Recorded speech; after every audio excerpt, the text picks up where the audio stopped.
The mountain resisted. For weeks, the massive tunnel-boring machine had gnawed through solid rock with a rhythmic, deafening groan. Then, at precisely 40 feet, it screamed to a halt, not with the crunch of stone, but with a high-pitched, resonant shriek of metal on metal. Foreman John Keller felt the sound in his teeth. All geological surveys showed only ancient, unbroken granite here, yet his drill had hit a wall, a smooth, impossibly deep one. Ground-penetrating radar confirmed the impossible, a rectilinear artificial structure, a perfect geometric secret swallowed by the mountain. For 2 days, specialists worked with plasma cutters, their blue torches weeping molten steel from a hull of reinforced alloy. When they finally carved a man-sized hole, a sigh of stale, cold air escaped, air that hadn't stirred in decades.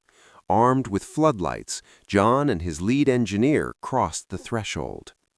Their light played over a ghost station. Rusted machinery loomed like dormant beasts.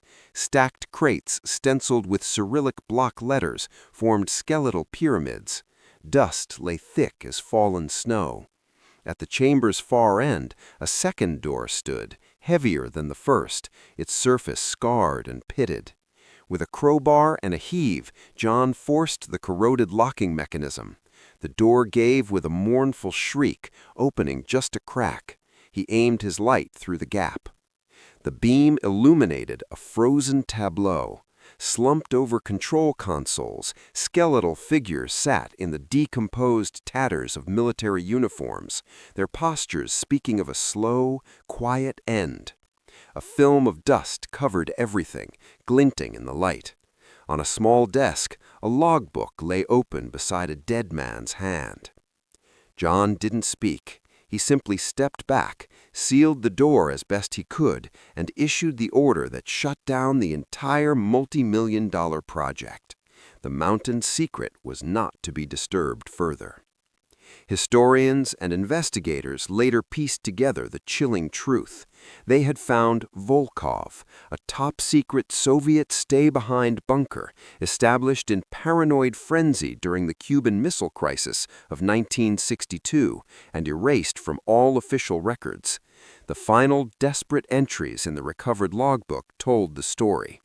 A mechanical failure in the main blast door mechanism had sealed the unit in their own tomb. As external communications failed and oxygen grew thin, their entries shifted from disciplined reports to frantic escape attempts, then to messages for loved ones, and finally to silence. The tunnel was rerouted. The entrance was sealed with concrete. But the discovery remains, a cold, stainless steel coffin hidden in the bedrock, a monument not to war, but to the specific, quiet terror of waiting for an apocalypse that never came, only to be consumed by the dark you were meant to survive.